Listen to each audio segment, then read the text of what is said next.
Hey, welcome to the Vets to CEOs channel. I'm here with my special guest, Justin You're Wrong. And I'm so excited to share his story with you guys, how he escaped his 9 to 5 and truly became his own boss when he got into real estate investing. And what is so special about Justin is he is able to leverage his social media to raise over $500,000 to fund private money for his real estate deals. And today in this podcast, we're going to talk all about how he escaped his 9 to 5, how he got into creating content for one of the biggest real estate investors, Ryan Panetta. Then we're also going to be talking about how he leverages his social media. And with that being said, Justin, I'd love for you to share with us how you escaped your 9 to 5 and got into real estate investing. Yeah, well, first off, thank you for having me on, man. But yeah, at first, I was a full-time banker. I was like a loan officer / accountant at the bank that I worked at. And that was around right after senior year of college. So right after I graduated full-time, and I did that for 6 months, and I didn't like it. I felt like I was trapped. And during that time, I was also doing some personal training on the side, like for myself. And I realized that the 10 to 15 hours I worked on my own personal training, I made as much as I made at the full-time 40-hour-a-week job. And I thought, let me just do more like entrepreneurial stuff because I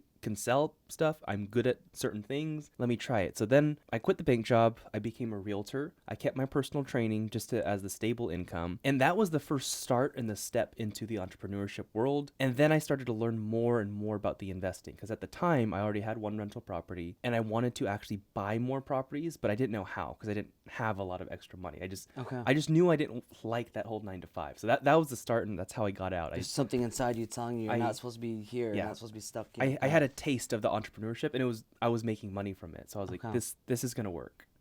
That's so amazing, Justin. I feel like a lot of entrepreneurs, me like myself, a lot of our friends in the real estate investor group and Future Flipper, we all have that feeling, and when we're stuck in our 9 to 5, it's like, why am I working for someone else's dream, making them money when I can be making myself money for my family, for my generations to come, or just change my life? Because once you get a taste of what you can actually do with your own work and with your own mindset, and when you bet on yourself, I feel like that's when you really understand that, hey, there's more to life than just working and being stuck in a 9 to 5. It's not necessarily bad to be stuck in a 9 to 5, but when you can get out of it and really start focusing your time and effort into what you love doing that generates good income, then I think you really become the best version of yourself. So if you could walk us a little bit into what is it exactly you do as a real estate investor and why do you love investing in real estate?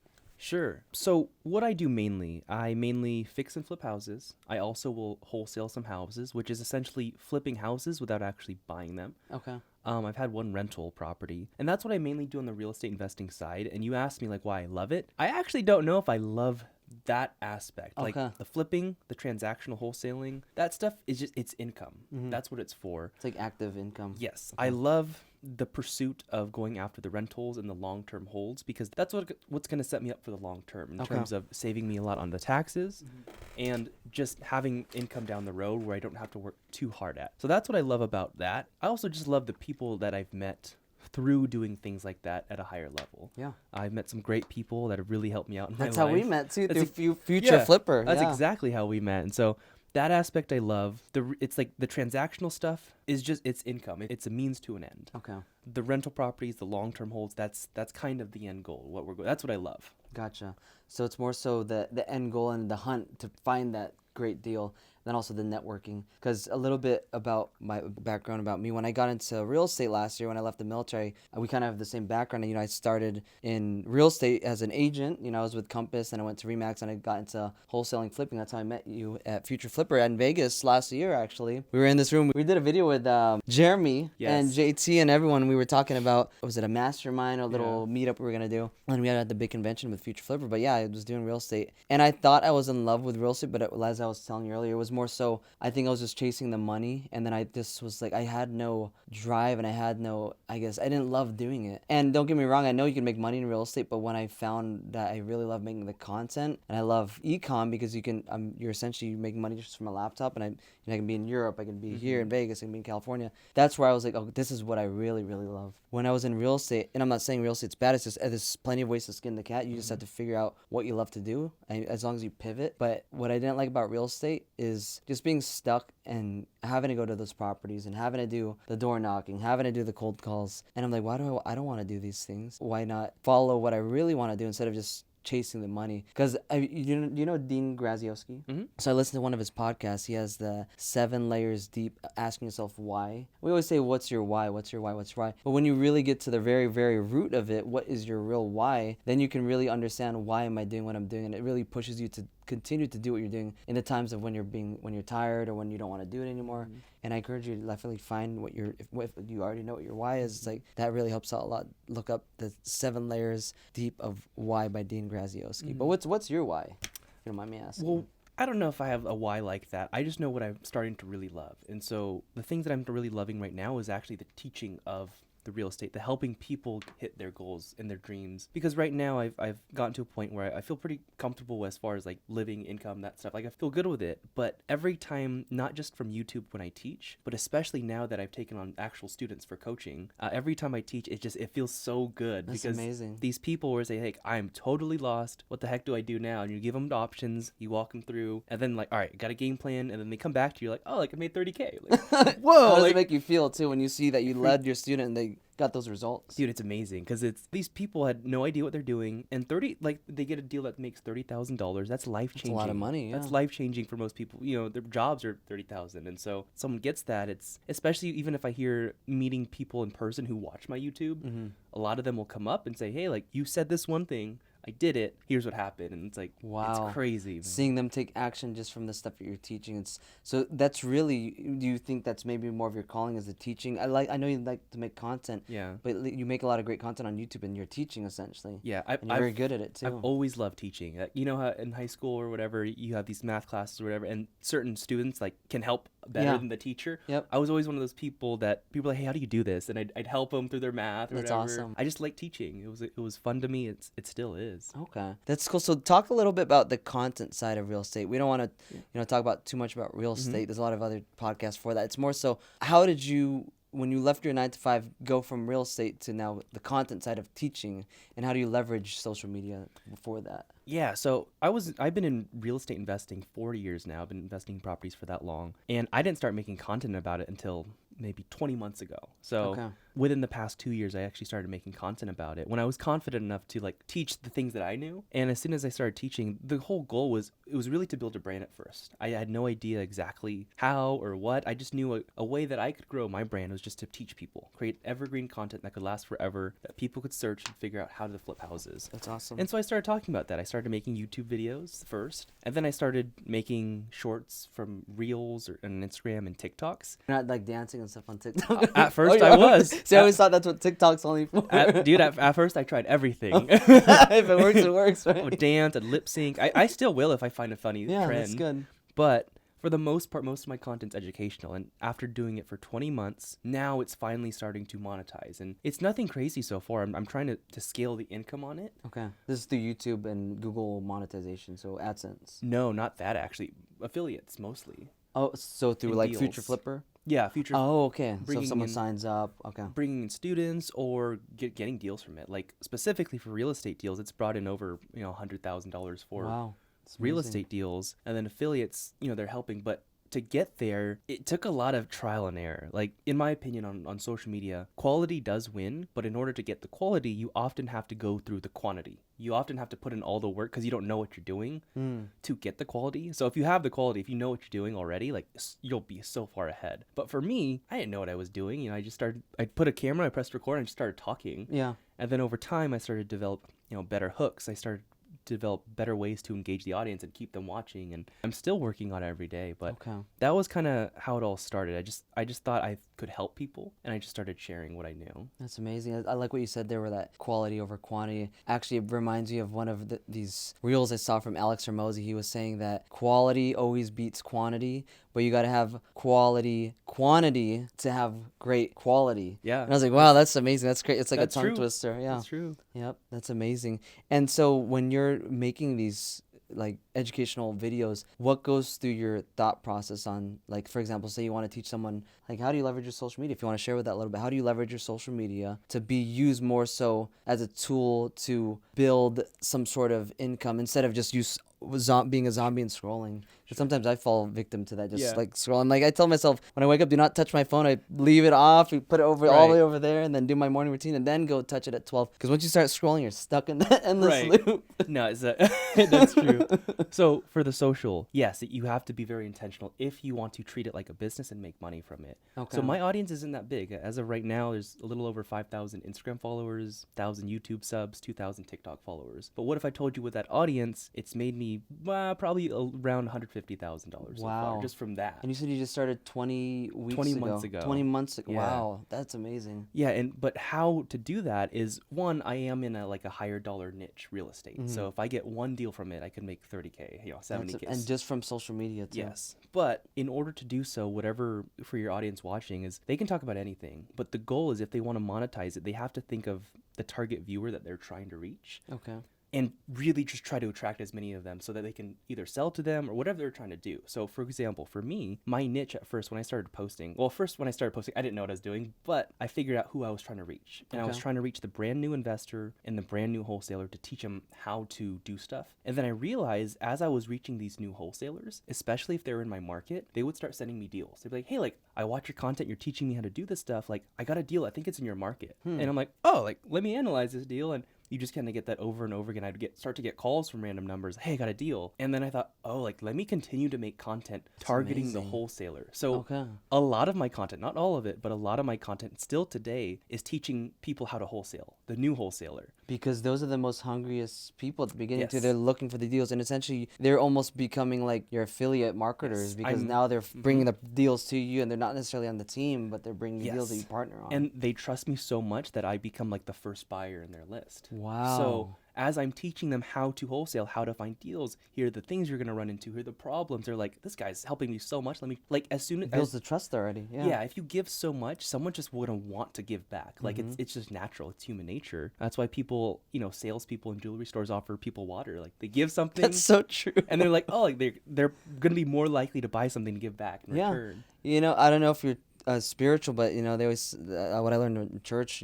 It's always better to give than to receive. I noticed when we met and when I met Michael and Juan, we're all givers. We're naturally givers. We're actually very introverted too, Yeah. but we're very extroverted when we have very in-depth conversations where we're giving value. Right. And what I found was you giving, for one, it feels better. When you're teaching, you feel amazing when you're doing, even when I make my content, it's the same thing. I love teaching, I love giving, but in the same way, it also helps you with your sales, because now that when you're giving to these people that you don't even know, Right. yeah, and you're not even expecting anything in return, now it comes full circle, because when you're giving, they're returning the fruits of your labor, of you sharing free information. They trust you. Exactly. So that's so amazing that you brought that up. That's like a great funnel if you think about it too. So that was the start of how I figured out one way to monetize, because that was my niche. I needed deals. That's how I made money in my business. So if you have a business, you can definitely target whoever your ideal client is or whoever you're trying to sell to, and target them so that they start watching your content, bring them value, and then add little call to actions. So how I attracted them, it's mainly a lot through Instagram. A lot of them found trust or rapport from my YouTube watching them. But as far as communicating with them, you can't DM or message on YouTube. It's on Instagram. So I would start to make all my posts the valuable posts for them and have call to actions at the end. It's like, hey, if you want to partner on a deal with me, DM me the word partner or send me a deal.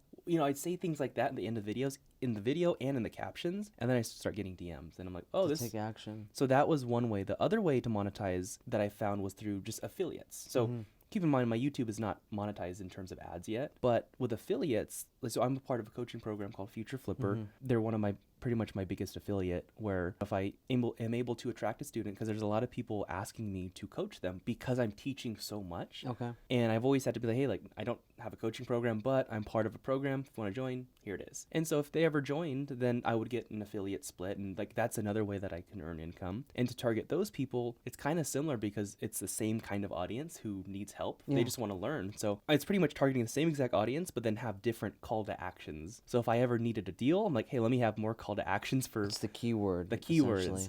Or hey, DM me the word coach if you want a mentor or a coach to help you get through this.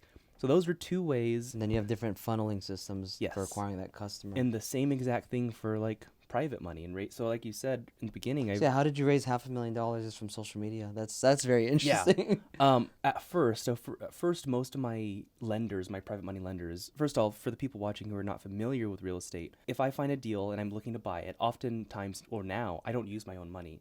I raise it from people, and not just lenders, but, individuals. And some of them know me or have kind of a connection. Some are strangers, when it's the craziest thing. And so basically, And they just trust you to lend you money out of just from the content already. yeah, just from, Wow. and usually it's because they watch my content for like a year. That's kind of where Wow. the trust comes from. That's amazing. Yeah, but basically, I'd still target the same kind of audience, but then if I ever needed to raise money, like instead of the call to action, I'd say, hey, DM me the word invest if you ever want to invest with me, or hey, I got a new deal, I need $100,000, or you'll get a return. DM me the word invest or something, and then I get a DM. I schedule a Zoom call, and it's crazy, man. Like sometimes I'll get DMs of, hey, like I'm ready to give you money, and they're trying to give me money. I'm like, oh, like we haven't even talked about. Wow. Like it's weird. That like, is so crazy. It's What's the most you've ever gotten from one, I guess, investment or like investor on social media?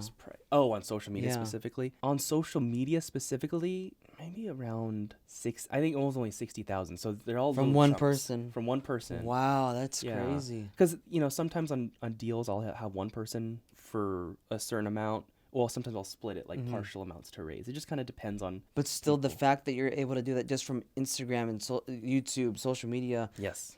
from someone that you've never met before. Yes. They don't even know, maybe they're halfway across the world or they're somewhere far across the U.S. That is such an interesting generation we're living in with technology. If you utilize it properly, you guys, to be able to raise money just from social media. Yes. Even for me too, it's like a lot of when I was doing video production for clients, I did no marketing, like paid marketing. All of my marketing was word of mouth and referrals. So referrals, word of mouth, and also social media.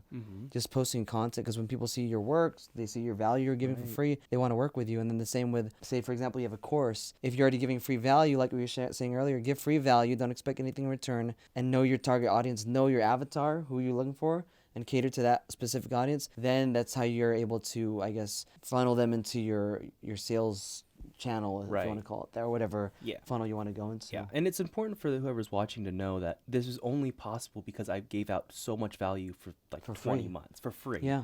Like you will have to give a lot first. So you can't just expect to take. Yeah, at of the course. beginning. It's And giving. that's another thing I see in like mentorships too. When people do, you have a lot of people that ask you, "Oh, can I pick your brain? Can I buy you coffee?" I was just talking to my mentor in my last podcast about that. And it's like we can talk about that a little bit actually, like how to find a mentor, because a lot of people, they even reach out to me. I'm like, "Hey, can I pick your brain, or can you teach me about this?" And we want to help people. At the same time, we're both very busy too. If you look at our calendars, I saw your Mac open earlier. All your calendars color coordinated like myself.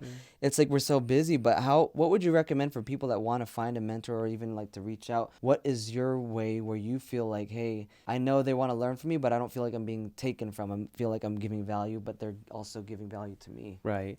I think there's going to be two main ways. One is if you can identify something that they actually need and offer to do it for free. That's a great way to get in the door. Like maybe you see they're struggling with the editing, and like you could offer different things. Like, hey, like let me edit all these things for free. Sometimes it's even hard. Like some people have offered that, and I have to say no because it just ruins my system. Okay. But there's other things that you can offer maybe. Another thing is if you don't have the skills, just start taking, like, instead of like reaching out randomly, hey, can I pick your brain? Is start taking action in whatever you're trying to learn, like from them. And when you run into that roadblock, ask the specific question. Like, hey, like I've done all this stuff. Like, here's exactly what I've done. I don't know what to do next. I am so much more likely to help that person than the person that says, hey, can we go out for coffee? For the person, It's very specific what they're asking. Yes, because it's like, okay, this guy's taking action. He's probably going to do the work. Versus if you say, hey, can I pick your brain? I do try to respond to everything, and usually I'll say, hey, like, do you have a specific question I can help with? And then if they have a specific question, then I can like probably send a YouTube video, a video myself, whatever the question is. But I'm so much more likely to help someone when I know that It's very specific. Yeah, when they're putting in the work to do it. Because then I'm like, okay, like you meet me halfway. Otherwise, you're not meeting them. If they ask you something they can just Google, then essentially 9 times out of 10 you're probably not gonna give them. Okay, yeah, got it.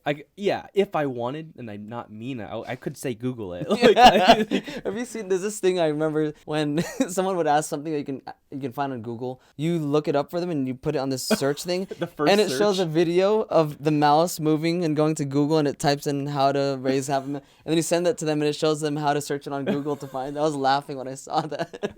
That's funny. I should do that. So in a way, you've kind of automated your social, because it sounds like you have two businesses right now. You Yeah. have your coaching business with affiliate marketing, which is essentially your social media side, and then you have the real estate investing side where you're actually doing the wholesaling. So how have you been able to automate both of them if you have? Like, it sounds like the social media is more automated already. Like, you're Yeah. still replying to DMs, which is cool. It's cool that Yeah. being able to reach out to the creator. That's an amazing thing about social media too. Some of the people that we've been able to reach out to, it's like you would never think you'd be in the same room with, for example, say Ed Milet or like Grant Cardone. But nowadays, if you have the right social media presence, the right branding, and you're giving value, and the person that you're reaching out to sees your page, you're like, hey, this guy's, it shows your social status essentially. It shows your portfolio, your resume. Nowadays, Instagram, YouTube, whatever, Twitter, TikTok, it's your resume now. The first thing we do when we go to networking events, what do? We don't really exchange numbers so much. It's more so, let me see, Instagram. here's my Instagram. And then when you see their Instagram, you're like, oh wow, this guy really knows what he's doing. Then in a way, I'm not saying that's how you measure people up, but in a way, it kind of is in society now. Yeah, it is. Because I know anytime I respond to someone, I'll respond with a video often, because if it's like an I do the same explanation, thing too, yeah. and they're like, I can't believe you took the time to respond to me. And you build a lot of rapport with your audience, and that's a huge thing, I think, as far as why I'm able to build trust. Like, there's a very loyal audience behind it, and I'm more concerned about developing a strong, loyal audience over time versus just like fast. Like, Yeah. I want people One to and done. trust me. Yeah. Yeah, no, I agree with you, and I think that's what we as content creators have, I guess, as a great skill set. Because I do the same way when I reply to people. Yeah, I can text it, but why not do a video? Yeah. Because it's more personable for one. They remember you, and then 3, it shows that hey, this guy went out of his way to make a video just to tell me something. Yeah. Whereas someone else would just text me. And it might be faster too. And it's honestly, I don't like texting. Even Yeah. I'll do voice messages too instead of texting. So they think it's more work, but it's really it's actually faster. less. Like, yeah, I'm actually making it easier way for Yeah. me. Yeah, that's amazing. So how have you been able to automate then your social media to Yeah. where? Because I know from start to finish, when you record your videos, you have a guy that edits it, or you had a team that edits it, and then I know you changed your system a bit now, and then you have someone that posts it on social media. But how did you get that all set up? Say someone is trying to start and they don't have money, they don't have a lot of capital to do that. How can they automate? And then eventually, where can they get to the point like you're doing to Yeah. where they can automate at your level? Yeah, so essentially, I did everything myself at the very beginning. I Which is normal. Yeah, everyone filmed, does that. edited. I didn't do that for long. I didn't do everything for long. It was like a month or two. I was like, okay, I know what to do When you now. see how long it takes to edit, you're like, I don't want to Yeah, do this. as soon as I was like, I'm spending too much time editing and it sucked, I was like, all right, we're gonna hire. But as soon as I did it for a little bit, I'm like, okay, this is what the system looks like roughly. It wasn't perfect. It wasn't on written down or everything. It was just like, okay, I know this is what I do in my head. And then the first thing I did was I did get an editor. I did have the money to support an editor monthly, but I know a lot of people don't. So what I recommend is, as you're figuring out your system and what your process is to just think, or actually just write down like what your process is. Literally, like you have a whiteboard in here. A so whiteboard, a write it out. paper, or you can record yourself in the process. Like, I film the video, I upload the video, I send it to the editors, or I edit it myself. Once it's edited, I post it. So like there's certain things. Once you figure out the steps, then you can figure out, okay, who can I put in these steps to make sure that I don't do all of it. Okay. So I did have editors. I actually just got rid of them. I wanted to really improve. Well, I wanted to save costs, but I also wanted to really improve on my communication skills. I didn't want to rely on the editors to make me entertaining or a powerful speaker. I wanted to Be naturally good at it. I wanted to improve. I'm always looking at communication coaches right now. I'm trying to learn pauses. I'm being aware of my filler words. So these are a lot of things that I didn't focus on when I had the editors. So my system, in a sense, is basically right now, like for YouTube, I'll film a video, and because I don't have editors, it might take 2 or 3 takes because I film straight through. One and dones. One and Yeah. dones. I have to do a lot of the planning first of like, hey, what are the main bullets I'm going to talk about, and what's the hook? Like, that's the main thing I have to be concerned about. Once I have that, I can freestyle the rest. So it might take me 15 minutes to film a YouTube video. Once it's filmed, I might film actually a couple at a time. But once I film, I just upload it to my computer, upload it to a Google Drive. And my Google Drive is set up so that it's like, hey, here's this video, and they're all like numbered. And I have a calendar behind it. I use a system called Podio, which is I remember you sharing that on your YouTube channel. You talk about how to set it up. Yeah, and stuff. it basically allows you. It's mainly like a CRM for like sales, but I'm using it for Podio as well and for calendar scheduling. And once I had my systems, like as far as when I'm going to post a video, how to schedule it, how to do set tasks to post it, I thought, okay, I can outsource this to another person. And so How do you find those people for that role? So Specific seat. for that specific seat, I'm on my second one right now. I think he's with me for the long term, but I found both of mine at first from social media. Just Just because posting on your Instagram. Okay, posting on my wow. Instagram stories saying, "Hey, I need someone to do this. It's not that much work. You're just posting when you're supposed to be posting." Now he posts, so I just upload the video and he takes care of the rest. As far as he'll pick the video out, take it to his computer, upload it to YouTube, he'll upload the thumbnail and all that stuff. And so Wow. he does that. He uploads all my TikTok content and Instagram content as well. So it's not as complicated as people make it out to be. You just have to go through the process yourself first to see what steps there are. I think a lot of people, including myself, when I first started, we lose sight and we just see the big picture, like, oh, I need people for this, and this, and then you get overwhelmed, and then you try to do it all, but then you're also like, oh, I don't want to do this, Yes. and then you get demotivated, you lose track of where you're trying to go with it, and Yes. that's where your why comes into as well. But you're right, you do have to go through the trial and tribulations first and do it yourself first to know what's the process, like you said, write it out, and then put people in those places. Because Yes. now myself too, like I used to edit all my videos, I used to spend the time to really plan out the reels and stuff. Now, like with the podcast, this is nice. We film the podcast. I love filming. This is the part I like doing, the filming, setting up the studio work, and then I send to my editor. He cuts it up and stuff. And what I do need to get now is like a social media guy, the guy that plans it out, posts it out, and then eventually Facebook ads. That's the next step as well as finding those people. But if you could give one tip on vetting people, because I'm sure a lot of people say, oh, I can do it. But how do you actually vet to make sure, hey, this is the right person for that role? And like, what are some Sure. KPIs that you set as assessing, like, hey, this is the amount of work you should be doing? Because I set the same thing with my team. Like, how do you set your KPIs for certain positions? Sure. So for this role is a little bit different. I don't know if this would be a good role model for people, but for me, I went through one before and I had a sense that he wasn't going to stick for a long time. Why? But What told you that? it's just that he had other aspirations in certain areas and I knew he was going to pursue them. Okay. And this was a part-time thing. And so I knew it was just for the extra income. The second guy I found, he was my first personal training client. Oh, okay. And I got him results back then. Ever since he's believed in me, he's followed me from social media. Like as soon as I post my first video, That's he's the amazing. first like, comment. Wow. And he's a true fan. He's true a follower. true. He supported me from the beginning. That's and amazing. as soon as the other guy had quit, I put out a posting. Hey, I need a new content manager. You're gonna be posting all these videos. It's not gonna take that much time. Here's it's gonna be like a monthly pay essentially. He reached out and he's like, dude, I don't even care what you pay me. Like I'm in it for the long run. Like I want to grow with you. I want to learn from you. And like from that, like I interviewed several people, and I was like, I don't care what skills people have. Like you can train skills, you can train people what to do. But I wanted someone to really stick along for the ride. The vision and the mission there aligned, and the And culture. I just talked to him today, and we're adjusting a plan real quick, like for Instagram. I always have adjustments, and I talked about how like it's really helpful to have these people above me who are giving me ideas. And he told me that because he's like, you're doing the same thing for me. He's like, I feel like I've been 10x by you just being around and giving him like different courses or sales trainings that I just had available. I was like, oh, if you need this, like he had a new job for like a sales stuff. I was like, oh, I got a sales training. Like, you want it? And it's just like you just give value to the people around you, and everyone goes up. Yep. And so he's been super grateful, and I've been super grateful to have him. It's amazing. So I've always just wanted someone to be along for the ride, for the long run. I don't know how you can identify other than just like belief and like seeing if they're lying to you. But yeah, that's what I've cared about for that position. Okay, that's amazing. So you're not essentially using VAs anymore for that side. It's more so like actually people that you can meet up with, or people that are in your circle. What made you go from not using VAs anymore to more so in-house, or I guess in person? Well, the only thing that I had the VAs for the social media were the editors. Got it. Okay. And so now I had gotten rid of them or paused them, at least for now. At least until I want to ensure that the social media itself, like the monthly recurring revenue, is making enough to support like the editors. Because right now I'm just focused on creating really good content without relying on editors. I'm trying to be a better person on camera. Gotcha. Okay. Yeah. And then you've been able to build up the social media business to where you're generating revenue every month now from it. That's amazing. Yeah. Yeah. Okay. And it's not a crazy amount, but you're still generating money. So that's an amazing thing too, like being able to use social media to make money instead of just consuming on social media and just scrolling. That's amazing.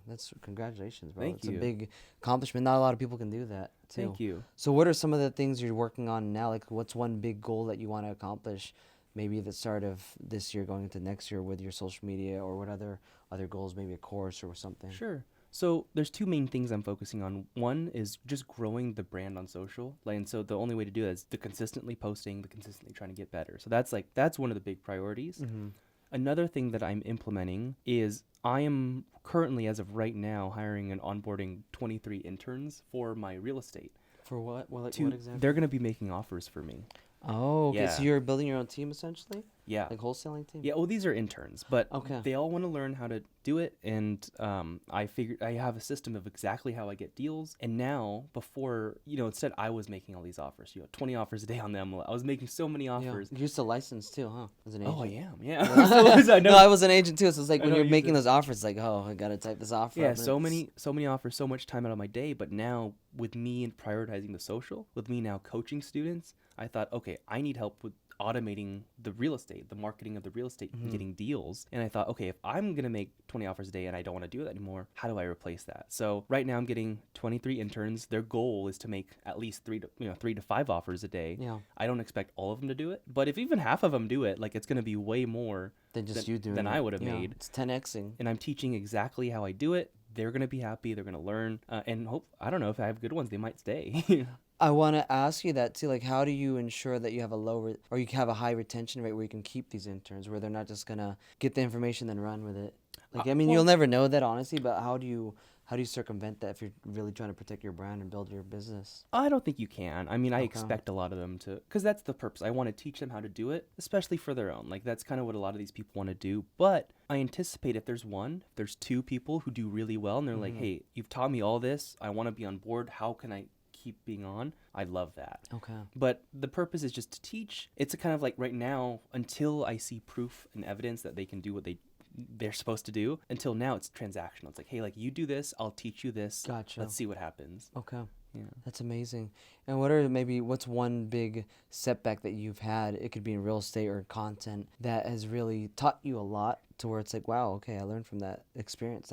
I like to say that everything in life that happens to us, even if it's a failure or a failed relationship, a failed business, a failed whatever real estate deal, it's a lesson learned. It's a learning experience. It's something that you're supposed to learn. It makes you the better version of yourself. A lot of it depends how you look at these things. It's a lot of people, they're like, oh, why is this happening to me? Why am I losing out on this deal? Why did I lose this relationship? But maybe it just wasn't supposed to happen. Maybe that relationship, for example, if we go into relationships, that breakup was supposed to make you a stronger person because your real person is waiting for you out there. Mm-hmm. That's something we can transition into a little bit later, relationships. But like, what's one big, that doesn't have to be big, but one failure that you learned a lot from?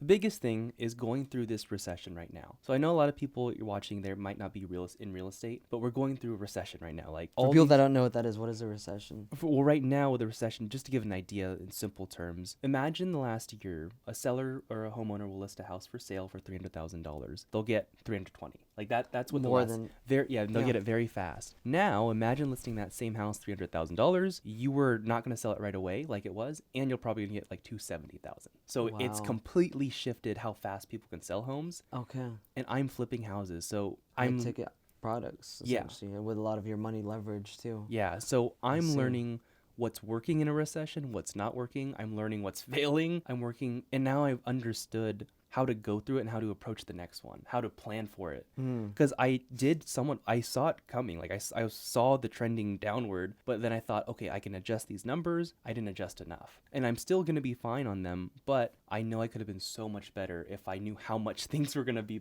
Got dropped. it. Yeah. Okay, and what do you think is causing us to be in a recession right now? Do you think it's because of the war in Ukraine, or do you think it's because, people just don't want to buy? I know that the interest rates are rising as well. So what would you say causes a recession? I mean, yeah, that's the biggest thing is interest rates. But the reason why I could see it coming is I follow the inventory levels. Now, inventory levels in a market, I don't want to get super in depth, but you can see how the market is moving based on the inventory of every single market. Everyone's different, but the inventory will move and the market will change depending on a lot of factors. And interest rates are a big one. So they've just shot up interest rates like that.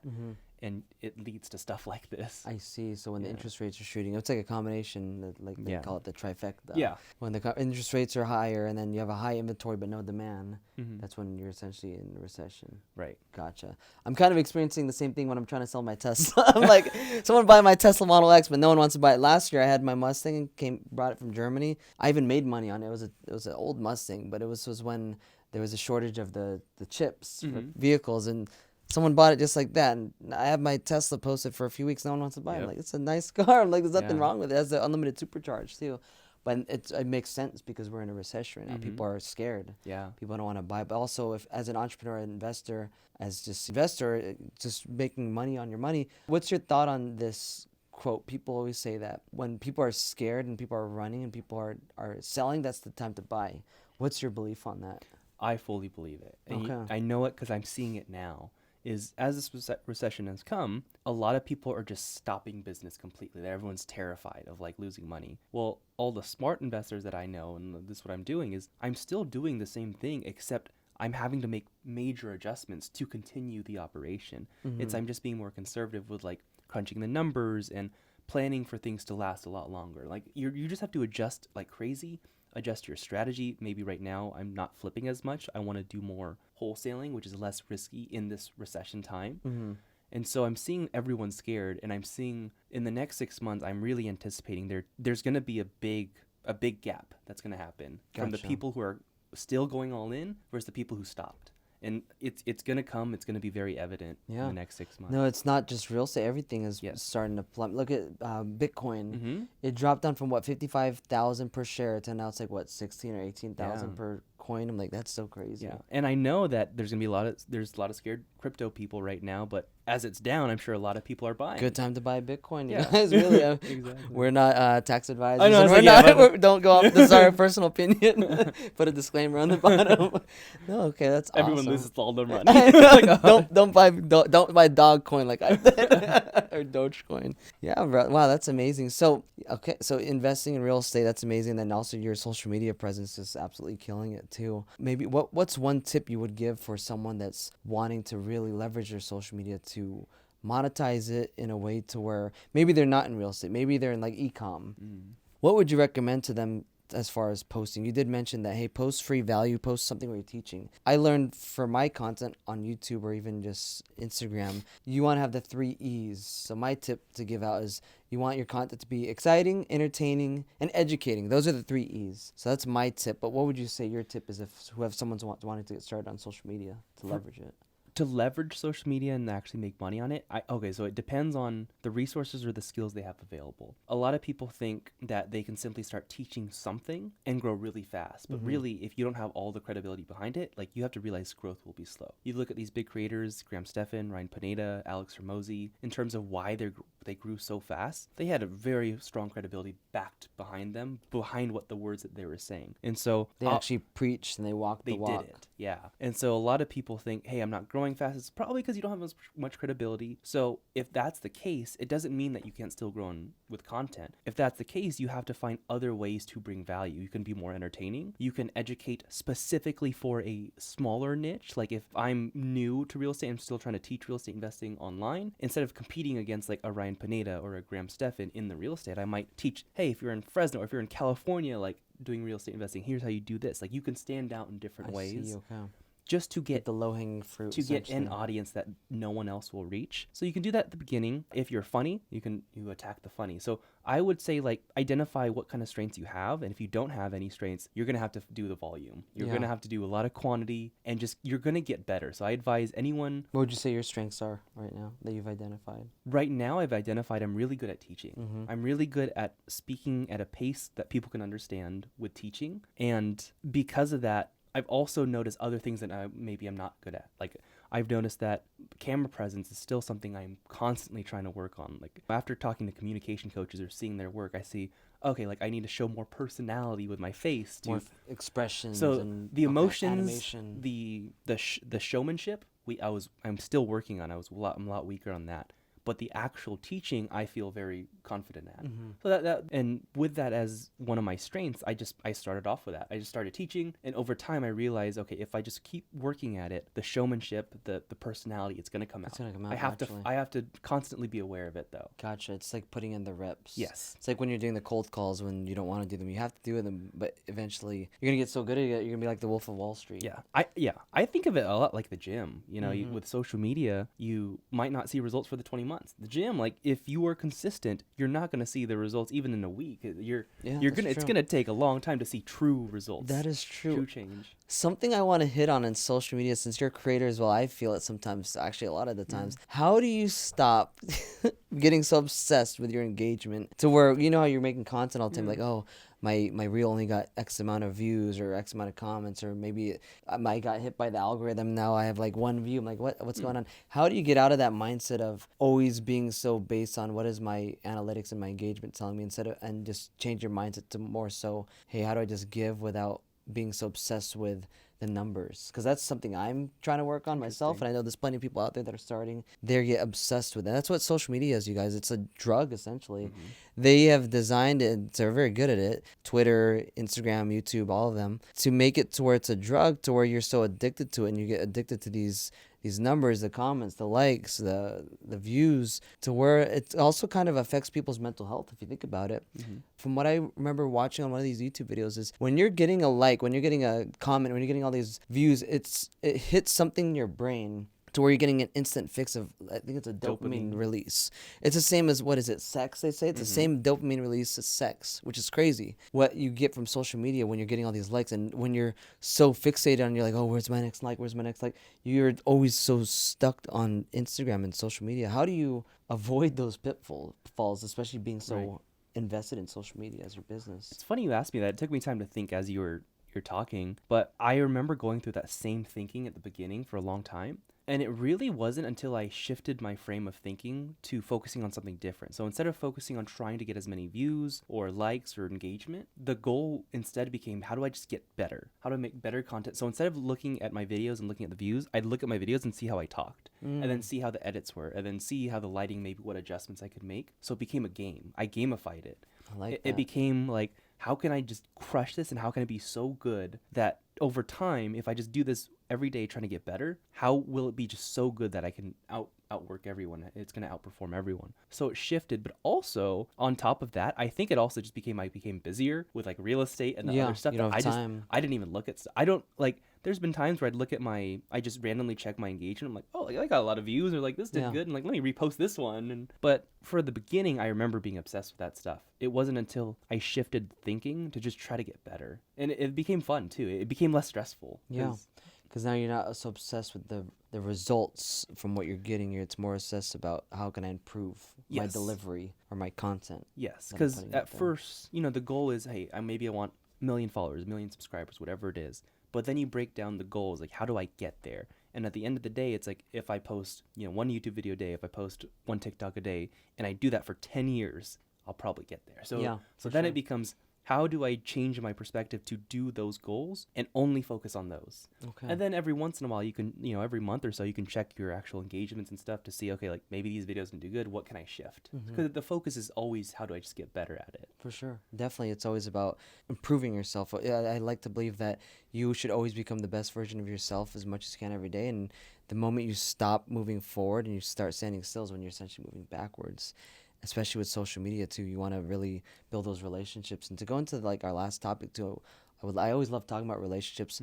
It can be like dating relationships. It could be like relationships with coworkers, relationships in business. But why do you think that social media right now is even more important to develop those relationships than it was maybe 10 years ago when we had MySpace or Zanga, your top 8 and stuff?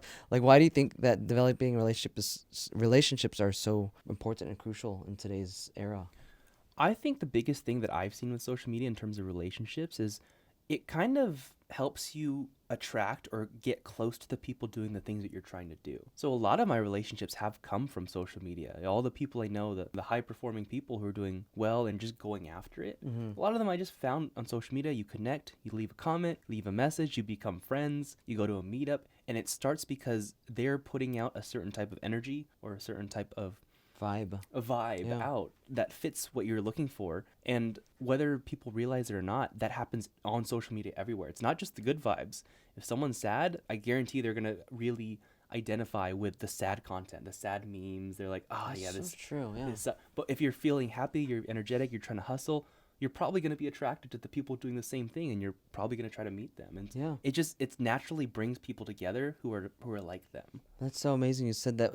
What's that one movie where I think it's called The Law of Attraction? I've Where never seen it. it's an amazing movie. I remember watching it. I think I was in high school, where they talk about that. It's the energy you put out there. It's the energy that you're going to receive back, especially it's the type of people you want to be around, and what you believe that you are destined to receive in this world is what you will get back, because it's your mindset and it's the energy you put out there. Because if, for example, say you're being a Debbie Downer, you're being negative all the time, you're probably going to attract those kind of people. And that's not the kind of people, like, I know we don't want to be in those circles. So I love that you said that with, it depends what you're going to put out there and what kind of circles you're going to be in with relationships, but also identifying what kind of relationships are for you and what are not for you too. Mm-hmm. Maybe let's shift a little bit more into, I guess, the dating world, or even Mm-hmm. just the relationships with, like, maybe your partner, like Mm-hmm. with your girlfriend. Do you guys do business together too, or do you guys do anything, maybe collab content with Instagram or even YouTube that you've found that has helped your engagement? Because I see a lot of couples out there. Look at the Hormozis, for example. They do a lot of great content as a couple, and I see that it's so amazing how they're able to do that as a couple and really, for one, generate their business, drive traffic, drive engagement, and still have that amazing relationship. Is that something you are trying to work into your business, or if not, why not? Well, right now, not so much. It's pretty separate. Like my business and my relationship. I've been with her for almost 2 years now. It's a great relationship. It's really just interest. She's not yet interested in all that like entrepreneurship business. She was there is an interest, but she's pretty much about to be a nurse. And like that's kind of where she's trying to figure out. But she has always been interested in the real estate, the content, and sometimes I'll try to like bring her in it. Like she's been in vlogs, That's or cool. sometimes she's been in TikToks if I can get her to. I'm like, hey, like I'm just recording you real quick. Let me just record you real quick, and just get a video. But for the most part, it's been separate just because of interest. If she was into it more, Okay. I totally hey, let's Yeah, in for this, sure. get in this vlog and video. But maybe things will change. I don't know. Okay. I know it's definitely not for everyone. I'm not Yeah. saying you always have to have your partner and your business with you. I just think it's interesting too, seeing other couples out there like the Hermosis and stuff, how they have their system set up. So I didn't know if that's something you guys have set up too. But even like for the example with my girlfriend and I, we have the same interest in business and stuff. We just haven't made like a podcast together. It's something we've been talking about doing, or even making content and stuff. We do a lot of travel content and stuff together too. But I love how when you guys are in the same, when you have the same mission, the same goal set, the same vision. And one of the things my mentor told me is write down the things you don't want in a partner, because that's going to make it way easier to, identify these are the absolute no-goes in a relationship and the things you want in a relationship. I think that's amazing that you shared that with us. So thank you. I guess to shift to the end of our podcast, if there was one thing that you could change, if going backwards in time, if you could change one thing about maybe a choice you made or a decision that you didn't make, what would you do? What would you tell your younger self? The one thing, if I can go back in time, that I think would make the biggest difference, it's something I didn't do, and it was not create content soon enough. Like, I kid you not, I created content almost 2 years ago when I was already 2 years into the investing business. I would have created content if I were to go back as soon as I possibly could, like as soon as I was maybe getting into my personal training, like in that era, because I would have been, one, so much better, have much bigger audience, much bigger reach, and the social, at least the audience and the brand has brought so much to me that I can't deny that this is probably going to be the biggest part of my next 20 years. It's the social. No matter what thing I end up doing, other things I try, It's always this is going to be a core. I feel. I know that's why we have so much in common too. Because even when I was growing up before the military, I would vlog literally everything leading up to me leaving for boot camp, and just that excitement of creating. It's like it's a creative itch that we have. Not a lot of people have it. To create something. It's like being Vincent Van Gogh. You're painting your masterpiece. Because you're the creator, you got to share the story. You got to design how it's going to, the message it's going to put out. And I've noticed that a lot of people that are content creators are actually introverts, which is so funny. I didn't even know Ryan Panetta was an introvert. Yeah, he said that in his videos, an introvert. I was like, that is so crazy, because as introverts, our energy feels drained when we're around extroverts all the time, but we do love the in-depth conversation. So when we're on camera, it's our chance to be an extrovert without really having to, maybe it's in a selfish way, without having to listen to someone else, because you're just talking to camera. But this is very energizing though, for us, of course, is the conversation. You know what I really feel it is? I think creating content for me, because I am pretty introverted, actually, I can force myself to be extroverted because I can be very friendly. Same, yeah. But in terms of creating content, it's probably the one creative outlet that I have that I can go to, that I feel that serves me, makes me feel good, but also has a chance to help other people too, just whether entertainment or education. Whereas if I were to draw or do art, paint, I don't think I would scratch the itch as much. So to say. Yeah, because when you're creating content, you're talking, you're working your muscle of talking and social, because we don't get that enough. Maybe we don't crave it as much as a lot of other people. That's interesting that you say that. But yeah, thank you for sharing that too, what you would do if you could go back in your past. To close things out, what is, I guess, one of the biggest things you've learned from a mentor, and how has it changed your life? And I always believe that mentorship is so important, like just this conversation we're having, we're both being a mentor to each other. And then I know you're in Ryan Panetta's mentorship program with Future Flipper, and he has a new program out now too, right? Where you're creating content. For content. It's Okay. called Content Empire. Content that's just released recently, right? Yeah, teaching other entrepreneurs how to make content and monetize. There you go. Yeah. Do you have like a course that you maybe want to push out that people, if they want to learn how to do that, or an affiliate or something? Yeah, no, not a course for that, but I mean the main thing is if anyone's interested, I guess, in real estate investing, because that's the main thing I talk about. Gotcha. Is you can reach out to me on Instagram, just say the word coach, and I'll There try you to go. help you out if you have certain questions, and I'll help you out that way. Okay. And then as far as the mentorship question, like, what would you say is the biggest thing you've learned from one of your mentors, and who is that mentor? So the biggest thing I had time to think about this is it's really probably from Ryan Pineda. I've had, a couple mentors in my life, but the biggest thing that's really changed my life is not even advice he's given, but seeing him in action and seeing what's working in it. I've seen how everything comes from people. All the good things come from being able to get A players or good people on your team, or at least working with you. And I've realized that as I've grown my brand is being able to get 23 interns. It's like people. That's amazing. People is power. And I realize anytime I'm struggling with some new business thing, it's the first thought used to be, how am I going to make time to do this? Now the first thought is, who can do this for me? I don't want to do it. Yeah. And it's completely changed my perspective. It's completely changed how fast I was able to grow and like do different things or do the things that I want to do. No, that's so true that you say that, because I used to be in the mindset where, I have to do everything myself because I can't, for one, trust people to do it, because I think that only I can do it better. Right. Or if it's my business, I have to make sure I'm the one taking care of it. But we're not good at everything. We're not good at, editing. We're not good at, we probably could learn how to do it, but then how much time is that going to shave off of what you could really be focusing on? So that's awesome that you share that too. So your biggest mentor is Ryan Panetta, and just seeing him in action, seeing that, hey, what are the right people that need to be in these seats to really scale my business? Right. Okay. Sweet.